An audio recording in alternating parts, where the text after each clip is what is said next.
Bonjour et bienvenue pour ce nouveau tirage, un tirage qui va concerner les Verseaux pour ce mois de mars 2020. Alors, avant de commencer, je voudrais adresser un grand merci à toutes les personnes qui me suivent, toutes les personnes qui se sont abonnées, mais même les personnes qui me regardent pour la première fois. Un grand merci pour votre écoute. Moi, ça me permet aussi d'avancer sur mon chemin de la cartomancie. Donc voilà, un grand merci du fond du cœur. Alors, pour faire ce tirage, j'ai repris donc les 4 cartes qui étaient sorties lors des projections mois par mois de l'année 2020, donc pour le mois de mars. Ensuite, on ira regarder avec un tarot ce qui va se passer au niveau professionnel. Et ensuite, on ira regarder ce qui va se passer au niveau amoureux pour ce mois de mars. Alors, les 4 cartes qui sont sorties au niveau des énergies générales vont vous suivre sur tous les pans en fait de votre vie, et on a vraiment de très belles cartes sur ce mois de mars. Alors, on avait donc, alors si vous entendez un couinement, c'est mon chien qui est en train de jouer avec son joujou. Voilà, désolée. Donc on a la carte du renard avec une carte du Ferry-Lenormand. La carte du renard nous parle de ruse. On voit ce renard ici qui regarde la fée mais qui n'est pas du tout déstabilisé ou comment pas alors soit il n'est pas déstabilisé mais il reste concentré en fait sur son objectif. Donc vous avez vraiment ces deux énergies là, à la fois de ruse parce que vous avez appris grâce à la vie, grâce aux épreuves qu'on rencontre. Donc vous avez la ruse, donc c'est aussi une certaine forme d'intelligence qui va vous accompagner sur tous les pans de votre vie pour une meilleure compréhension, donc c'est superbe. Et en plus, vous n'allez pas vous laisser distraire par les personnes qui sont autour, vous avancerez vraiment par rapport à vos convictions. Ensuite, j'avais pris donc des arcanes majeures d'un tarot de Marseille. Ici, c'est le jugement qui est arrivé. Donc le jugement, ce sont deux éléments, à la fois des annonces qui peuvent être faites, des annonces qui arrivent du monde spirituel pour vous faire avancer par rapport à votre karma. Et puis le jugement annonce aussi un renouveau. On voit ici qu'on a ces personnages qui sont secoués, qui sont réveillés, ça représente un cercueil. Donc ces personnages sont réveillés, donc c'est-à-dire qu'il y a vraiment un coup de fouet pour aller vers l'avant. Ensuite, cette carte d'ailleurs est vraiment, je trouve, magnifique, elle est liée à celle de la précédente. Donc c'est l'oracle des fées, on a l'inspiration. Voilà, cette fée qui est magnifique, avec la lune derrière qui va l'aider à avancer avec beaucoup d'intuition. Et le message de la carte nous dit « Soyez ouverts à un monde d'infinies possibilités ». Donc ici, à la fois on vous dit qu'il va y avoir des possibilités qui vont venir vers vous, et à la fois surtout on vous dit que tout est possible pour vous. Si vous avez des doutes, des questionnements, travaillez sur votre mental. On va regarder qu'il y aura des choses à travailler au niveau du sentimental, mais vraiment ici, tout est possible pour vous. Voilà, aucune fermeture, tout est possible. Et puis ensuite, cette magnifique carte, donc c'est le jeu de Nade, qui nous parle de bonheur. Donc le mois de mars est sous le sceau du bonheur. Donc quoi demander de mieux? Que demander de mieux? Donc vous avez des mots-clés qui viennent vers vous, donc la paix intérieure, l'harmonie et le bien-être. Donc vous allez vraiment être dans un état de façon au niveau des énergies générales vraiment positif, et ça va vous aider sur tous les domaines, et du coup ça atténue un petit peu aussi toutes les choses qu'il peut avoir sur dans les autres domaines. Enfin, avec les cartes qu'on va regarder après, vous avez ces énergies générales qui vont vous permettre vraiment d'être dans la tranquillité. Alors au niveau professionnel, on nous dit ici avec le 8 de coupe, donc c'est un tarot, les nominations sont un petit peu différentes en dessous, mais les interprétations sont bien les mêmes. Donc ici, on nous dit que vous êtes en période de transition. Donc vous êtes sur ce chemin. Et si on regarde un petit peu ces personnages sur ce chemin, un chemin qui est sinueux, on ne sait pas vraiment où il commence, où il se finit, il y a des chemins qui sont sur le côté ici, et on voit que ces personnages sont un petit peu perdus. Donc, ici on nous dit qu'on est en phase de transition, et du coup, une phase de transition, c'est pas toujours évident de la traverser, parce que ça crée des doutes, et surtout que vous voyez pas trop où vous allez. Il est possible ici, alors non, ici on vous conseille déjà, avec le 5 de coupe, on vous conseille d'accepter ce changement. Alors c'est facile à dire, c'est pas facile à faire, mais de ne pas résister. Il y a un changement, vous êtes dans une phase de transition, vous êtes sur une phase de transition, donc ici on vous dit vraiment de lâcher prise, de lâcher par rapport à cette transition parce qu'elle est inéluctable, on l'a vu tout à l'heure, elle vient, c'est quelque chose qui arrive, qui vous est mis sur votre chemin par le monde spirituel. Cette phase de transition, ça ne veut pas forcément dire qu'on doit changer d'emploi, mais peut-être que c'est une autre façon de voir les choses au niveau professionnel. J'ai l'impression que le niveau professionnel, ce qui va vous concerner, c'est le travail d'équipe en fait, les relations avec les autres. Je suis en train de regarder. On a 4 cartes de coupe sur les 9, donc à peu près la moitié des cartes. Et les coupes sont ce qui concerne. Les coupes concernent le domaine émotionnel. Donc il est possible qu'au niveau professionnel, vous ayez un peu au niveau émotionnel, que ce soit pas forcément facile à gérer. Mais vous avez quand même cette énergie générale du renard qui va vous aider, ne vous inquiétez pas. Donc ici, on nous parle aussi, il est possible, pour certains et certaines, qu'il y ait aussi des déceptions. Ça ne sera pas pour tout le monde, c'est plutôt ici d'accepter la transition, mais il est possible qu'il y ait des déceptions, qu'il y ait peut-être des collègues qui vous déçoivent, une déception par rapport à des collaborateurs. Ici, on vous dit ne vous inquiétez pas parce que la période la plus sombre au niveau professionnel est derrière vous. Vous êtes déjà passé par cette phase de recroquevillement, de peur. Donc ça, c'est le 9 d'épée. On est déjà passé par cette phase-là. Donc on nous dit pas d'inquiétude parce que c'est derrière vous. Donc il est possible que vous ayez de nouveaux défis. Il est possible que vous ayez de nouveaux apprentissages avec ce valet d'épée. Mais, donc du coup, ces nouveaux apprentissages, ça peut créer des inquiétudes, évidemment. Mais ici, on vous dit, vous inquiétez pas parce que le plus sombre est derrière vous. En plus, on a le bonheur derrière. Vous allez voir que les dernières cartes vont nous parler un petit peu des mêmes choses. Donc cette phase de transition, on vous invite à l'accepter. Les peurs, on vous invite à travailler dessus parce qu'on vous dit que le pire est derrière vous, le plus sombre est derrière vous. Ici, il est possible qu'il y ait des nouveaux défis, de nouveaux apprentissages. Alors ici, on a 2 cartes qui vont nous parler de partenariat. On a le 2 de bâton qui nous parle clairement de travail d'équipe. Donc c'est pour ça tout à l'heure que j'ai dit qu'il est possible que l'émotionnel concerne vos collègues. En tout cas, le travail de collaboration.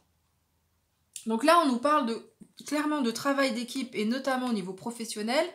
Et ici, c'est la carte du pape, mais qui est sortie à l'envers. Donc moi, j'ai la sensation que le tarot ici vous conseille de faire attention à vos associations. Donc si vous êtes, si vous êtes chef d'entreprise ou en auto-entreprise, attention à d'éventuelles associations qui pourraient avoir lieu. Et du coup, ça c'est peut-être pas le moment pour faire ces associations-là, ces partenariats-là. Ça peut être association, de nouveaux collaborateurs, partenaires, un nouvel employé. Donc, ça c'est une indication. Et sinon, si vous êtes salarié, on va parler plutôt de façon générale du lien avec les collègues.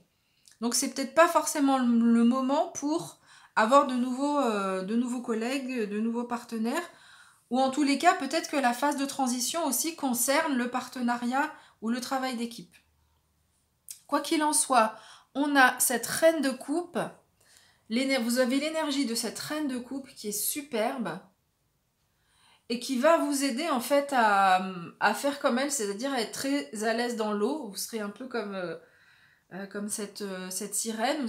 En plus, c'est une sirène qui est à la fois une queue de poisson, mais à la fois des jambes. Donc elle est aussi bien à l'aise dans l'eau que sur terre. Et ici, en fait, cette reine de coupe, c'est un personnage qui est très intuitif. Donc que vous soyez homme ou femme, dans les rois et les reines, au niveau du tarot, ça ne veut pas forcément dire que c'est une femme. Ici, on parle de son énergie. Donc l'énergie que vous avez avec vous, avec cette reine de coupe, c'est vraiment de l'intuition. Vous aurez beaucoup d'intuition. On a l'inspiration ici, hein, vous serez inspiré. Vous aurez l'intuition pour choisir les bons collaborateurs. Elle est de bons conseils, donc vous saurez en fait, vous saurez vous conseiller à vous-même en quelque sorte, ou peut-être conseiller d'autres personnes, mais je pense que vous aurez les réponses. Et puis, cette carte nous dit aussi qu'il y a beaucoup de joie qui arrive, et on a une autre carte, donc on a le bonheur, la joie, et encore une dernière carte après, au niveau professionnel. Donc, cette phase de transition, vous allez vraiment la passer, hein. Les défis, les nouveaux apprentissages, les inquiétudes, les peurs, vous allez les surmonter. Vous avez avec vous aussi cette magnifique énergie du roi d'épée. Bon, on voit qu'il rigole pas trop quand même, le roi. Donc on a beaucoup de charisme en fait avec ce personnage, de l'autorité, la capacité à négocier, la capacité à trancher, à affirmer ses choix. Donc vous avez vraiment deux belles énergies qui vont se compléter ici. À la fois cette reine qui va être intuitive, où vous pourrez suivre votre intuition, plus dans la douceur. Et ici, on a ce roi d'épée qui saura quand même trancher quand ce sera le moment. Et puis, donc, dernière carte qui nous parle également de joie, eh ben, c'est le 10 de coupe. Donc, c'est vraiment une très très belle carte. En plus, regardez l'illustration ici. On a ce couple de licornes avec le poulain, entouré par de la magie, avec ses petites étoiles. Donc, vraiment, cette carte représente la joie. Donc au niveau professionnel, vous allez vraiment vous en sortir très très bien par rapport à cette nouvelle phase. Alors, on va regarder ce qui se passe un petit peu au niveau amoureux. Voilà. Hop, je refais juste le cadrage. Voilà, on y va. Donc au niveau amoureux, ici, on nous parle d'ego spirituel. Donc que vous soyez célibataire ou en couple, il est possible que cet ego vienne gêner en fait votre harmonie au niveau sentimental et notamment le lien avec le spirituel. Alors donc l'ego ici, dans cette carte, représente des doutes ou des blessures du passé. Donc il est possible qu'il y ait des blessures du passé qui surgissent pour ce mois de mars 2020. Donc ça peut créer des doutes, des questionnements. Et ici, on vous demande d'agir. Voilà.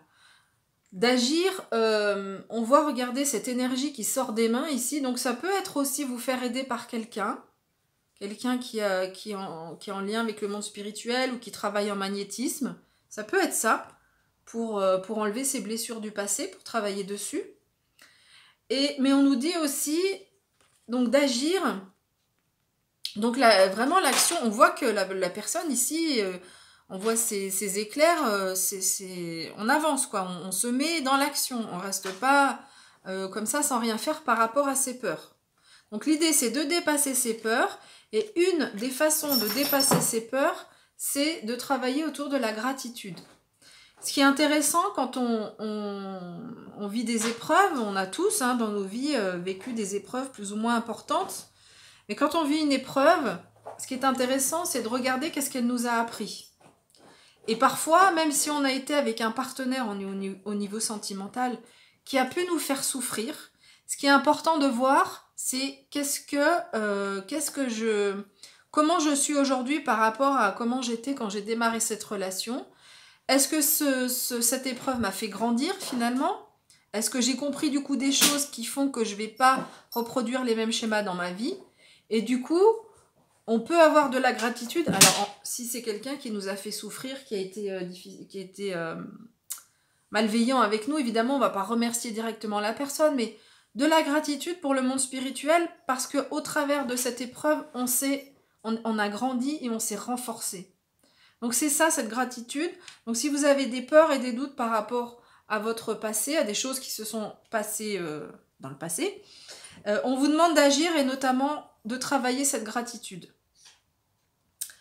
Alors, pourquoi on vous demande de travailler ça? Parce que, enfin non, plutôt, une fois que vous aurez réussi à travailler ça, donc en fait on va avoir la même lecture pour les célibataires et les personnes en couple.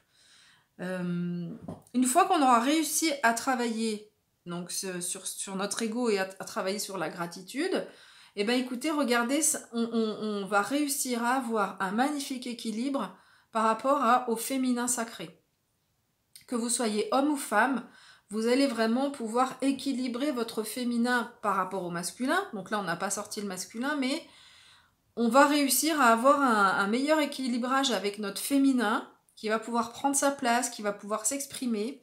Et du coup, au niveau sentimental, ça va vraiment permettre une belle avancée. On a l'âme sacrée. Du coup, je vais aller lire le texte parce que je me souviens plus de l'interprétation de cette carte. En tous les cas, l'âme sacrée, c'est le 0. Donc, dans le tarot de Marseille, le 0, c'est le nouveau départ. On part à l'aventure, on ne sait pas où on va, mais on y va. Donc, c'est pour ça qu'on a besoin de faire ce nettoyage ici, parce qu'on va aller vers un nouveau départ. C'est superbe. Alors, attendez, je vais juste aller regarder donc la interprétation, comme ça je vous montre le livre qui va avec le tarot. Donc c'est le tarot des flammes jumelles de Géraldine Garance et Bénédicte Gonzalez pour les illustrations. C'est un tarot qui est juste magnifique. Donc elle l'a fait spécifiquement pour les flammes jumelles, mais c'est un tarot que je trouve très intéressant au niveau sentimental. Je l'utilise que pour le sentimental d'ailleurs. Je pense qu'on peut l'utiliser pour d'autres choses, mais moi j'aime bien l'utiliser pour le sentimental. Alors attendez, on va regarder la carte de l'âme sacrée.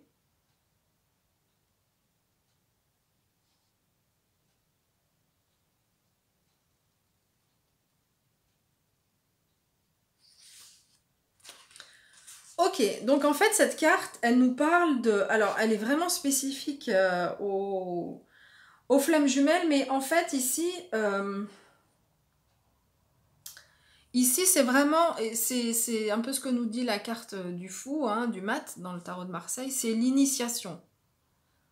On part à l'aventure, et en fait, l'idée, c'est que ce que vous allez vivre au niveau amoureux, donc si on travaille autour de ça, on rééquilibre son féminin sacré, et on va travailler vers une construction d'âme à âme avec son partenaire.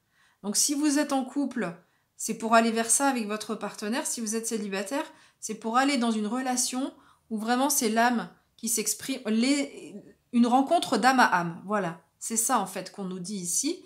Donc, mais avant d'avoir cette relation d'âme à âme, il y a un travail à faire sur l'ego spirituel. Et enfin, dernière carte, écoutez, c'est quand même assez incroyable parce que c'est la même carte que au niveau professionnel. C'est deux cartes qui nous parlent de joie. Donc ici, il va y avoir vraiment avec ce travail sur soi, regardez un retour. Après, si vous êtes déjà heureux, il n'y a pas de retour de la joie. Hein, on continue la joie, mais une explosion de joie. On voit ces feux d'artifice de partout. Un magnifique cœur ici en lien avec la source. Et puis ces couleurs orange, rouge, jaune qui sont... on a même la couleur de la guérison, on a le vert, on a le spirituel. Donc vraiment avec cette carte, j'ai pas besoin de l'expliquer longtemps parce qu'elle parle d'elle-même. Il y a vraiment une joie qui arrive dans votre vie sentimentale. Donc si vous êtes célibataire, on n'est pas certain qu'il y ait une rencontre sur ce mois de mars. Ça peut, hein, on peut, parce qu'on a quand même l'âme sacrée, donc c'est une rencontre d'âme à âme. Mais cette rencontre va arriver pour vous, ou en tous les cas, avec ce travail de nettoyage, vous allez vous sentir vraiment bien. Et donc, une fois qu'on est bien au niveau intérieur, écoutez, on attire à nous le meilleur. Dans les énergies générales, on a le bonheur, donc la paix, l'harmonie. Donc, vous allez vivre ces énergies-là. Et comme vous allez rayonner de joie, et ben, quand on est bien, on attire à nous aussi le meilleur. Voilà, bah écoutez, je vous remercie pour votre écoute. Je vous retrouve le mois prochain et puis on se retrouve aussi pour les tirages au niveau des ludes. À bientôt!